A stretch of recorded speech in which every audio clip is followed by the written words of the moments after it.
In the autumn of 1887, along a narrow ridge of homesteads spread across the eastern edge of Dakota Territory, a widow named Elizabeth Thorne began doing something her neighbors could not understand.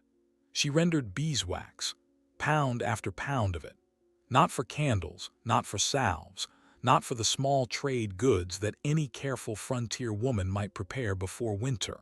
She rendered it to pour over cloth.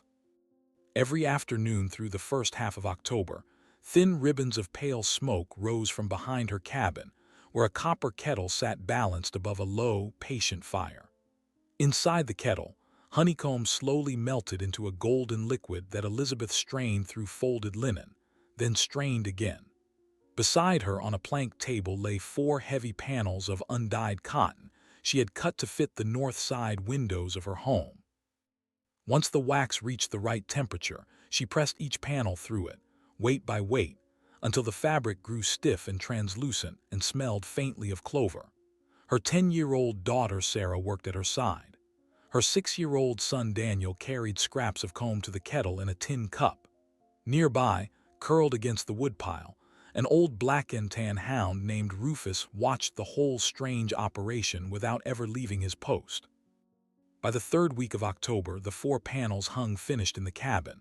They caught the low autumn light like sheets of stained amber. To the children, they looked beautiful. To almost everyone else who came to the door, they looked wrong, because on the frontier, every hour of good autumn weather carried a price. Firewood had to be split, cellars filled, chinking checked, animals prepared for the long cold. Time spent on ornament was time stolen from survival. And what Elizabeth had spent her wax on was not a candle, not a preserved cheese wheel, not a jar of ointment for the winter months ahead. It was decoration, or so it appeared. From across the settlement, word of what she had done reached the town of Willow Bend within days. The mercantile heard it first, then the church, then the smithy where men gathered to gossip through the shortening afternoons. Before the month ended, everyone within a day's ride had an opinion about the widow with the honey-colored windows. Margaret Thorne, Elizabeth's sister-in-law, made sure of that. Margaret lived in a proper frame house in town, 2 miles down the wagon road, with her husband Silas and their 2 boys. She had never entirely approved of Elizabeth, and since her brother Robert had died 6 months earlier beneath a runaway thrashing machine, she had made her disapproval more public.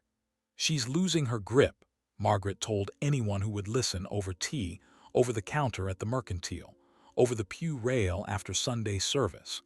"Sewing candle wax into curtains like a witch. That's what grief does to a woman without a man to steady her." The word witch spread the way any sharp word spreads in a small settlement. It was not entirely serious. It was not entirely a joke. It sat somewhere in the middle where words do the most damage. Elizabeth heard it.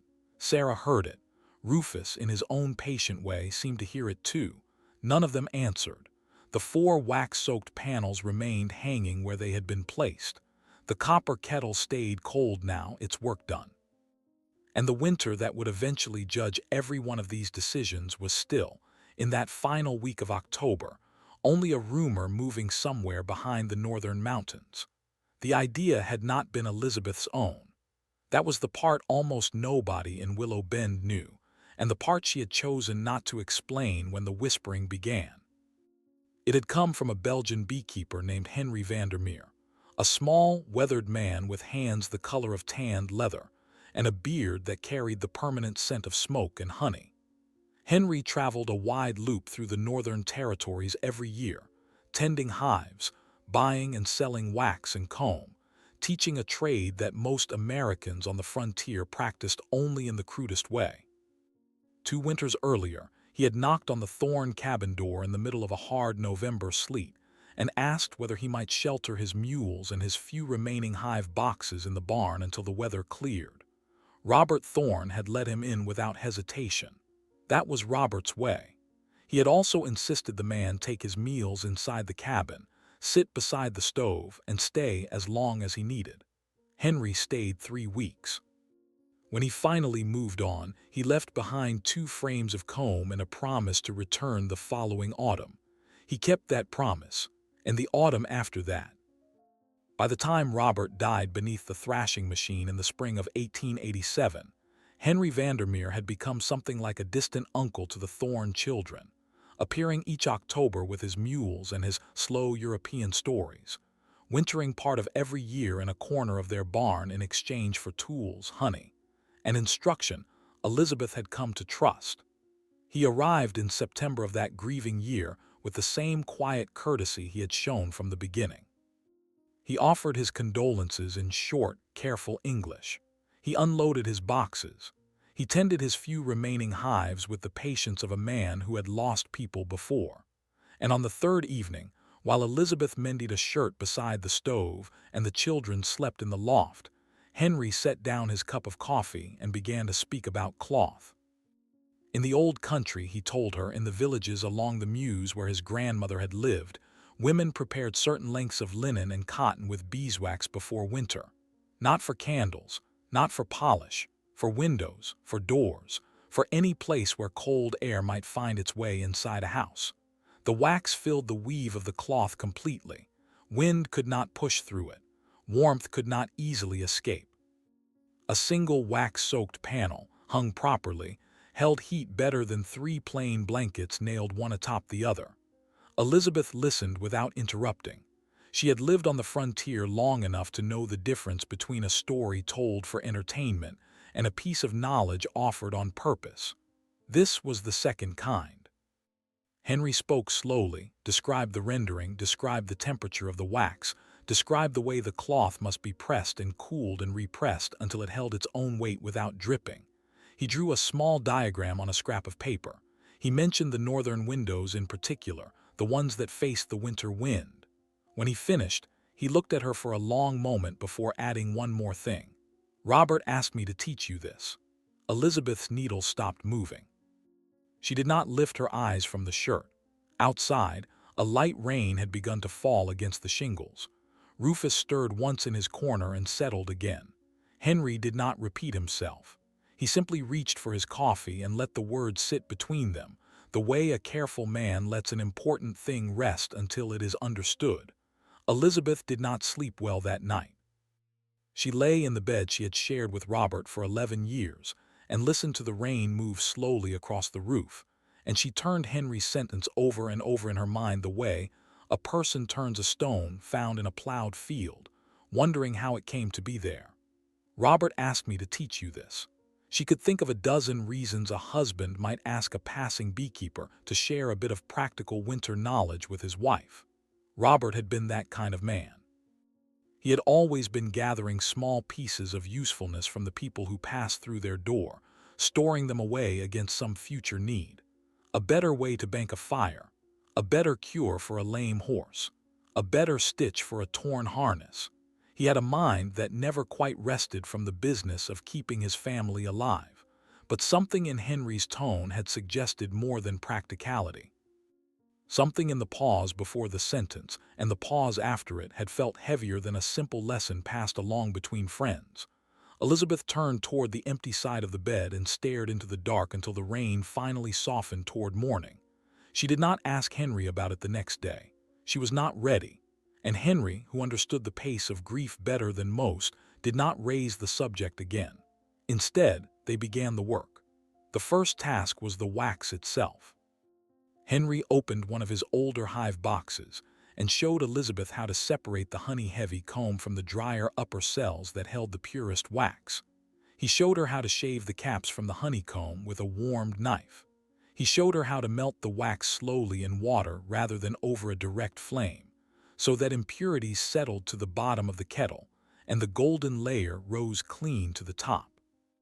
He warned her twice that beeswax caught fire faster than she would expect if she let it grow too hot. Elizabeth listened.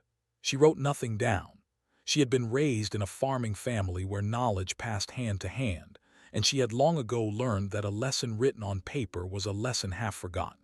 A lesson done with the hands stayed in the hands. By the end of the first week of October, she had rendered nearly 9 pounds of clean wax. It sat in a shallow wooden mold behind the stove, cooling in slow amber sheets that she broke into smaller pieces as she needed them. The cloth came next. She had 4 bolts of undyed cotton she had been saving for spring shirts, and she measured each of her 4 north side windows carefully before cutting. She left generous edges. Henry had told her the wax would stiffen the fabric and shrink it slightly, and she wanted no gap between the panel and the window frame when the cold came. Sarah helped with the measuring. Daniel held the corners flat while his mother marked the lines. Rufus, uninterested in cloth but faithful to any gathering of his people, lay across the doorway with his chin on his paws and watched the whole household bend to a single purpose. The wax dipping itself took 2 full days. Henry worked beside Elizabeth for the first panel to show her the temperature and the timing, then stepped back and let her do the other 3 alone. When she pressed the 4th panel through the kettle and lifted it, dripping and golden, into the cool October air, he watched her without speaking and finally nodded once. "Robert was right," he said quietly. "You learn fast." Word of the wax panels reached Willow Bend before Elizabeth had even finished hanging the last one. That was the way of small settlements. A neighbor passing on the wagon road glimpsed something odd through the open cabin door, mentioned it at the mercantile the next morning, and by suppertime the story had grown wings. Margaret Thorne heard it from the pastor's wife on a Tuesday. By Wednesday afternoon, she was riding out to see for herself. She arrived in a stiff black coat with the collar buttoned high, driving a small trap she had inherited from her mother. Margaret was 42 years old, 3 years older than Elizabeth, and had always carried herself with the quiet certainty of a woman who believed she saw the world more clearly than her relatives did. She had loved her brother Robert in her own guarded way, and she had never quite forgiven Elizabeth for marrying him and moving him out of town onto a piece of land she considered too far from proper civilization. Elizabeth met her at the door and invited her inside. Margaret stepped across the threshold, removed her gloves 1 finger at a time, and looked directly at the north wall of the cabin. The 4 panels hung there in the afternoon light. The sun had dropped low enough to strike them from behind, and each one glowed the color of dark honey, catching the light in slow shifting patterns where the wax had pooled thickest. Sarah had said, the first time she saw them lit that way, that they looked like windows from a church. Daniel had said they looked like the inside of a candle. Margaret said nothing for almost a full minute. Then she said, "Elizabeth, what have you done?" Elizabeth folded her hands in front of her apron, prepared the north windows for winter. With what? Beeswax and cotton. Margaret walked to the nearest panel and touched it with 2 fingers, the way a person might touch something suspected of carrying disease. The fabric was cool and firm, faintly tacky in the warmth of the cabin. She drew her hand back and studied her fingertips as though expecting them to have changed color. "Where did you get such an idea?" she said. Elizabeth had considered in advance whether to mention Henry. She decided against it. Henry would be gone before the first snow, and any explanation involving a wandering Belgian beekeeper who wintered in her barn would only add fuel to whatever fire Margaret was already building. She chose the shorter answer. "It's an old practice," she said, "from the northern countries." "Whose northern countries?" "Belgium, I'm told, and parts of Germany." Margaret turned from the window and looked at her sister-in-law directly. "Elizabeth, we are not in Belgium, we are on the Dakota Plains. Robert has been gone 6 months and I have watched you and I have said nothing but this. She gestured at the panels without finishing the sentence. "They keep the drafts out," Elizabeth said, "so do proper shutters." "I have proper shutters, these go behind them." Margaret's mouth tightened. She looked at the panels once more, then at the copper kettle still sitting on its stone outside the door, then at Sarah, who had come in from the yard and was watching the exchange with the still, careful attention children reserve for adult quarrels they do not yet understand. "I'll say this once and I'll say it plain," Margaret said. "People are talking, and what they are saying is not kind. You need to take these down before winter, Elizabeth. For your children's sake, if not your own." Elizabeth did not take them down.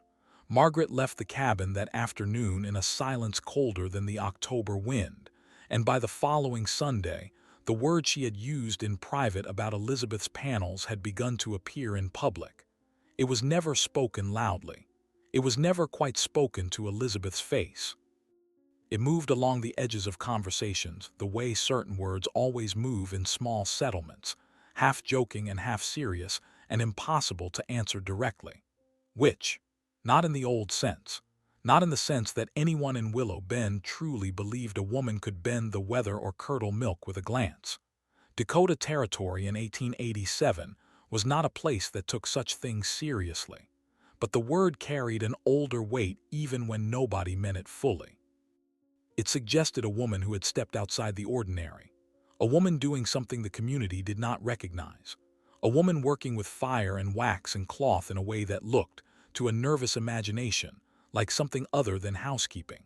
Elizabeth heard the word twice, once from a boy outside the mercantile who repeated it without understanding it, and once from a farmer's wife who said it under her breath as Elizabeth passed on the church steps. Both times she kept walking. Both times, Sarah, who was old enough now to understand what she had heard, tightened her grip on her mother's hand. At home, Elizabeth said nothing about it to the children. She simply continued the work of preparing for winter. She and Henry chinked the north wall of the cabin with a fresh mixture of clay and straw. They cleared the stovepipe. They stacked the woodpile against the south side of the barn where it would stay driest. They laid in flour and dried beans and salt pork. They braided ropes of onions and hung them from the rafters. They killed the older of the two hogs and salted the meat away in the smokehouse. Henry stayed through the first week of November, longer than he usually did, and then loaded his mules and prepared to move on toward a Norwegian settlement 50 miles to the south, where he wintered the coldest months. On the morning of his departure, he came to the cabin door with his hat in his hand and asked to speak with Elizabeth alone. She stepped outside with him into the pale, gray light. The wind carried the smell of coming snow. "There is one more thing," Henry said. "I did not say before because I was not certain it was mine to say, but I have thought on it and I think you should know it." Elizabeth waited. "Robert knew he was ill," Henry said, "for a long time, more than a year before he died." The wind moved across the yard. Somewhere in the barn, one of Henry's mules stamped a foot. "Consumption," Henry said quietly. "He told me the second winter I stayed with you. He asked me not to tell you. He said you had lost enough already, and he wanted the time that was left to be ordinary time, not sick time. He asked me instead to come back every autumn for as long as I could, and to teach you the things a man teaches his wife when he knows he will not be there to do it himself. The wax was one of those things. There were others." Elizabeth stood very still. "The thrashing machine," she said finally, "that was." "An accident," Henry said. "A true accident, but not the thing that would have taken him. That was already coming." Elizabeth did not answer. Henry waited a long moment, then set his hat on his head and walked toward the barn to finish loading his mules.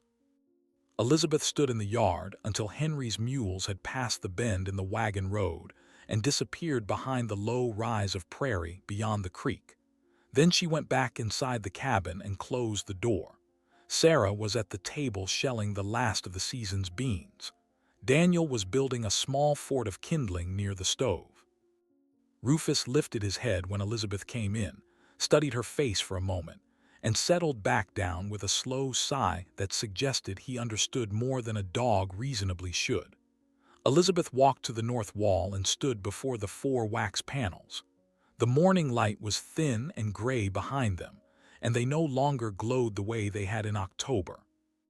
They looked in that dim November hour like what they were, sheets of stiffened cloth soaked in a substance her husband had wanted her to know how to use.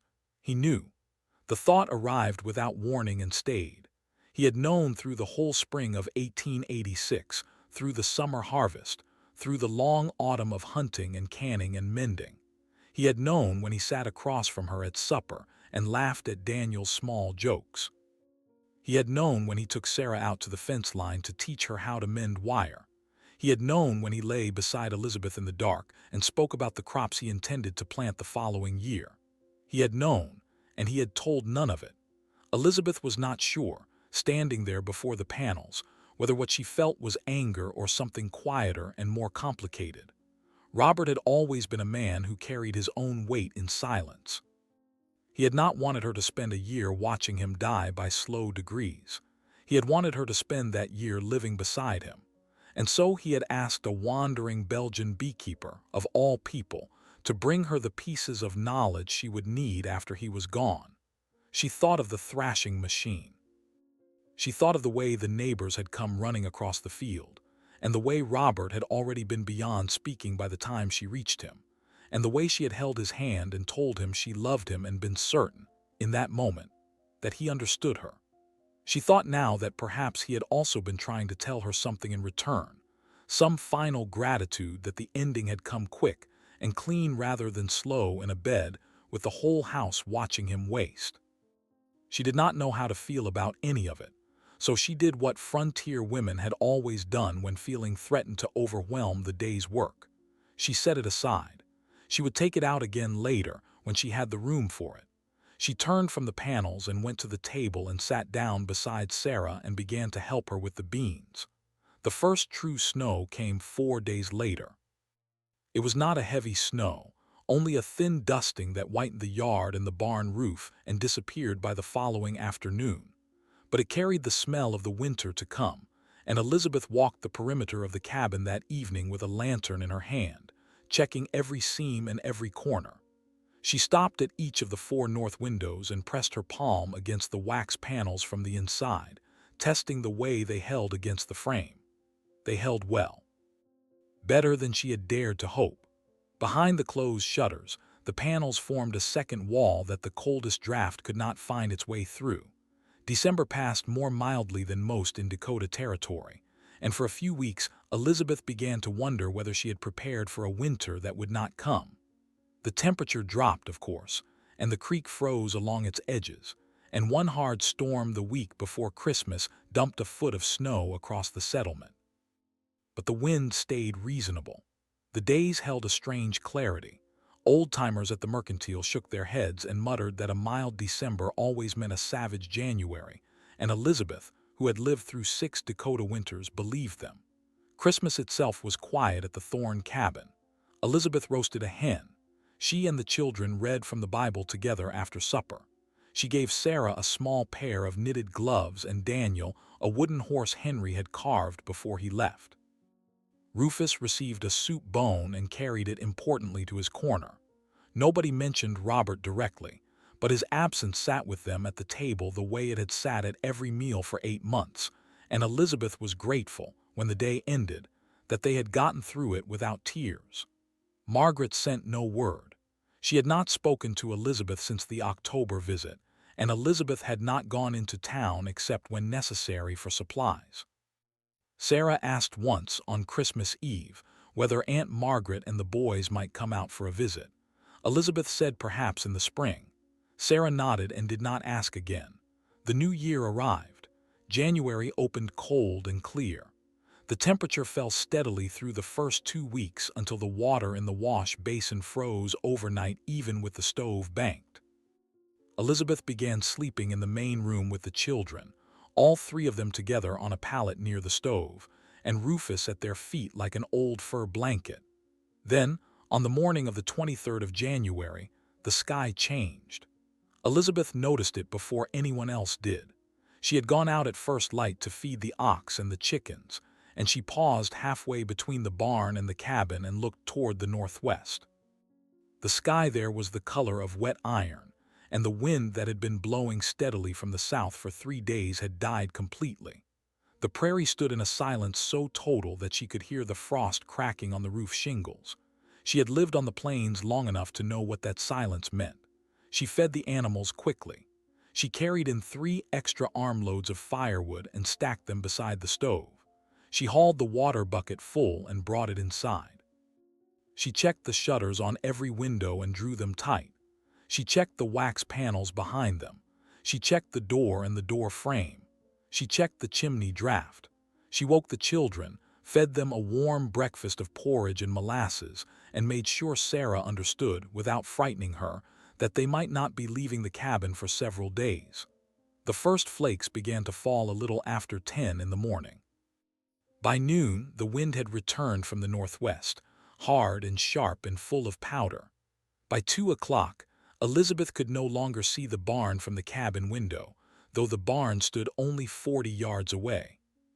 By 4 o'clock, The light had begun to fail, and the wind was screaming across the roof with a sound Elizabeth had heard only once before, in the winter of 1883, when a family named Havorson, 2 miles east of the Thorn place, had frozen to death inside their own cabin because the storm had found a way through the north wall while they slept. The blizzard lasted 46 hours. Elizabeth would learn the number later from the almanac keeper in Willow Bend who marked such things down. In the middle of it, she had no way to measure anything except by the wood in the box beside the stove and the light behind the shutters and the sleeping breath of her 2 children on the pallet at her feet. The wind never eased, not for 1 hour, not for 1 minute. It came from the northwest in a steady, driving roar, and it carried snow so fine and dry that it moved like smoke. Elizabeth had grown up with prairie storms, and she had never seen powder like this. It found every gap, every plank seam, every shrunk piece of chinking, every knothole in every board, but it did not find the north windows. That was the thing she noticed first on the second morning when she rose to feed the stove and stood for a moment in the gray half-light of the cabin and understood, in a way she had not understood before, what Henry Vandermeer had given her. The 3 south-facing walls of the cabin had begun to show thin lines of powder along the floor where the wind had driven snow through the log seams. The east wall showed the same. Small drifts had formed in the corners of the room, no larger than a man's fist, but growing. The north wall showed nothing.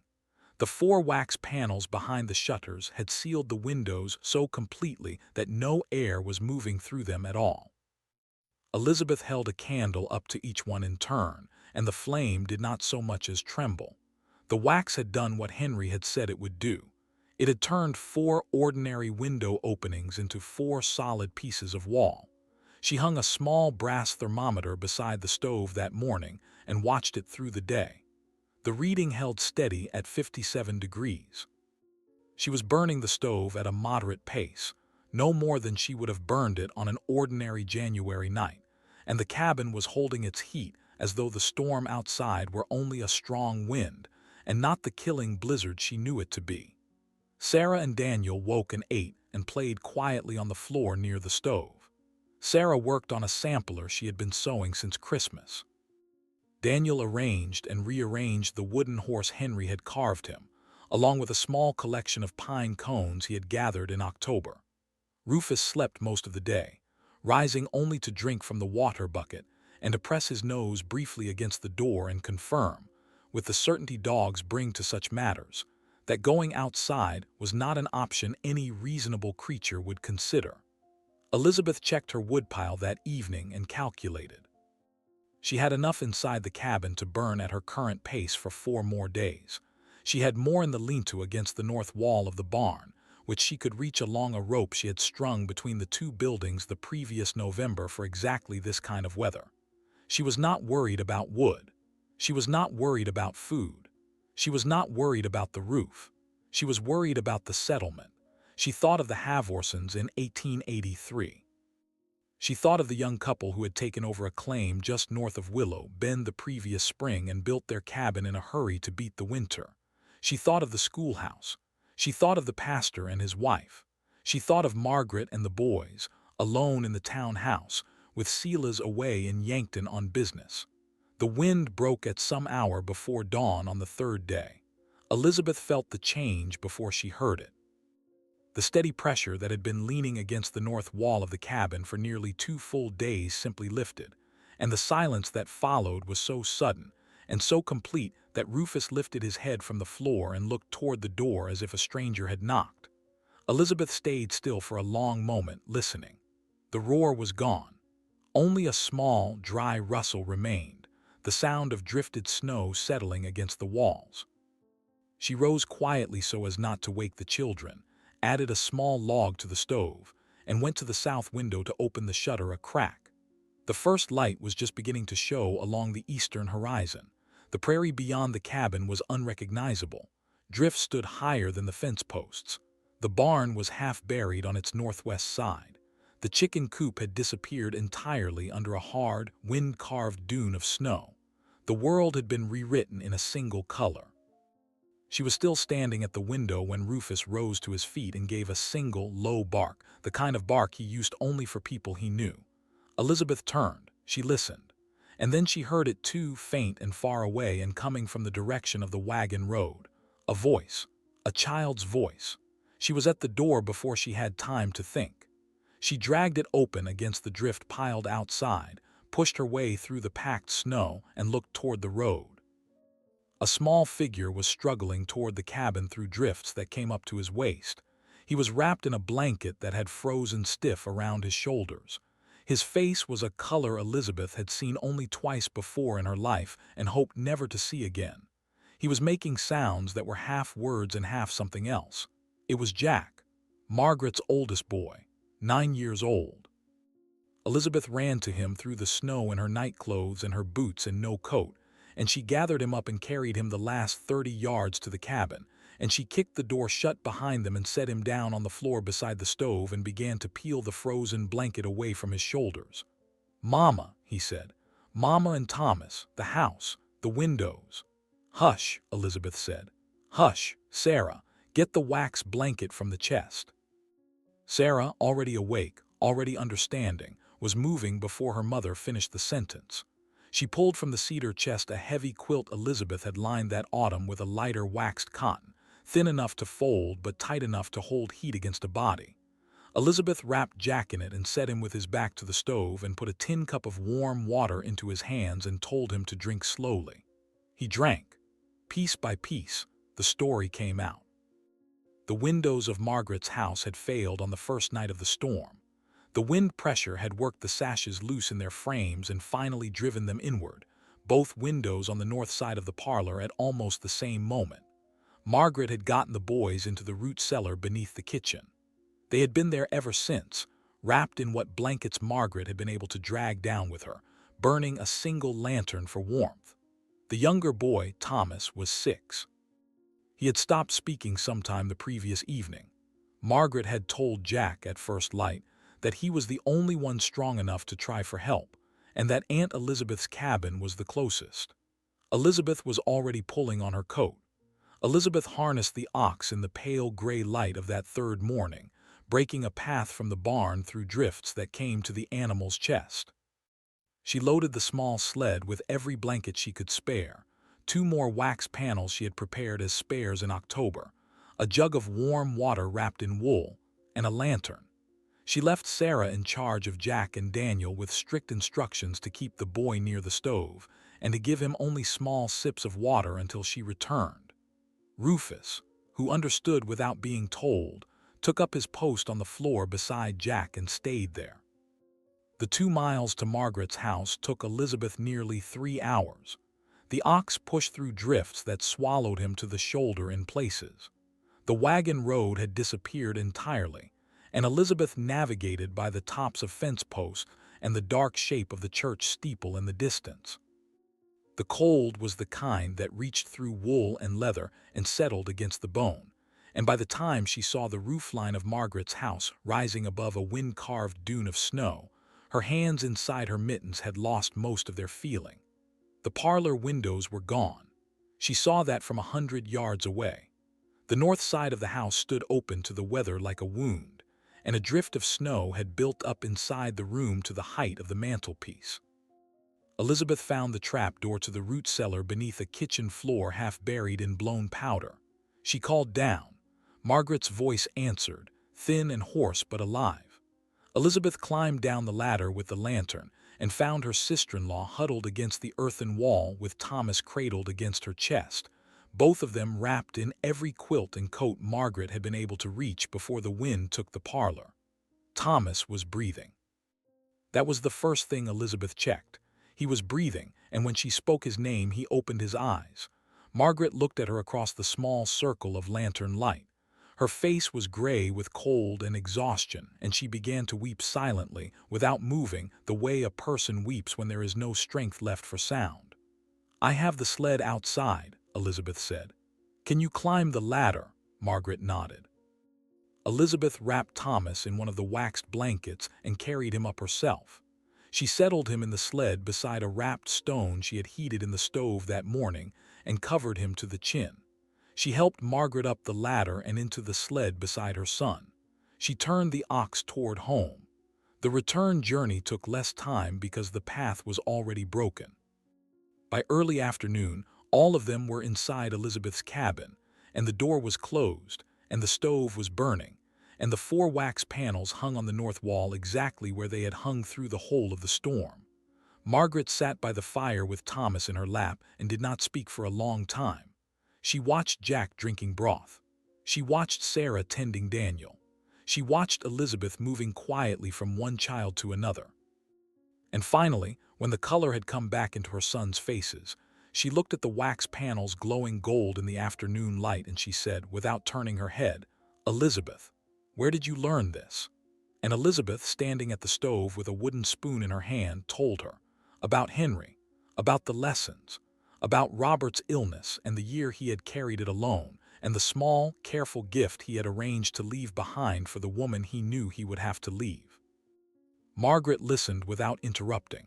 When Elizabeth finished, Margaret reached across the space between them and took her sister-in-law's hand, and neither of them said anything more for a long while, because there was nothing more that needed to be said. Outside, the prairie lay silent under its new white weight. Inside, the fire burned steadily, and the wax held, and the children slept.